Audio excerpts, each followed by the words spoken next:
Hello అండి, అందరికీ నమస్తే. Welcome to simply foods. ఈరోజు మన సింప్లీ ఫుడ్స్లో ఎగ్ కర్రీ ఎలా చేసుకోవాలో చూపించబోతున్నానండి.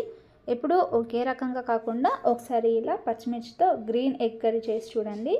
ఎప్పుడు ఇలానే చేసుకొని తినేస్తారు. ఇప్పుడు ఎలా చేసుకుందామో చూపిద్దాం.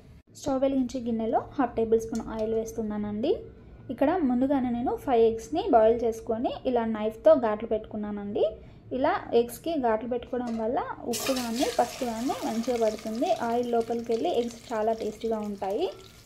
ఇప్పుడు ఇందులోనే కొద్దిగా పసుపు వేసుకొని కొద్దిగా మాత్రమే సాల్ట్ వేసుకొని మంచిగా ఫ్రై చేసుకోవాలి. వీటిని కలుపుతూనే ఉండాలండి, లేదంటే అంటుకుపోతాయి. ఇలా ఫ్రై అయిన తర్వాత వీటిని వేరే ప్లేట్లోకి ట్రాన్స్ఫర్ చేసుకోవాలి. ఇప్పుడు అదే గిన్నెలో 3 టేబుల్ స్పూన్ ఆయిల్ వేస్తున్నానండి. ఇప్పుడు ఇందులోనే బగారా మసాలాలు వేసుకోవాలి. మీరు మసాలాలు కావాలి అంటే వేసుకోండి, లేదంటే స్కిప్ చేయొచ్చు. ఇందులోనే 2 ఆనియన్స్ని ఇలా సన్నగా కట్ చేసి వేసుకున్నాను. మీకు గ్రేవీ ఎక్కువ కావాలనుకుంటే ఇంకో 1 ఆనియన్ని తీసుకోండి.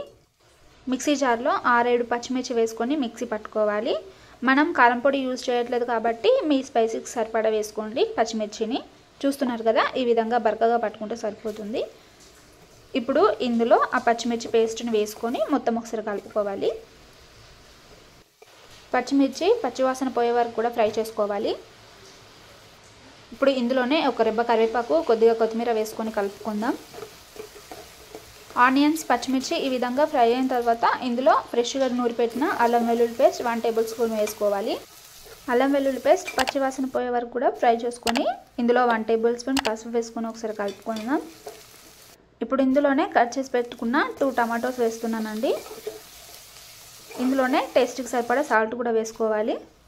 టమాటోస్ ఉడికే వరకు మీడియం ఫ్లేమ్లో మూత పెట్టుకొని కుక్ చేసుకోవాలండి 10 మినిట్స్ పాటు.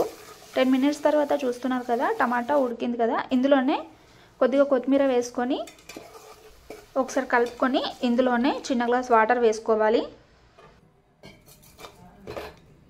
ఒక 5 మినిట్స్ పాటు మీడియం ఫ్లేమ్లో కుక్ చేసుకోవాలి మూత పెట్టుకొని.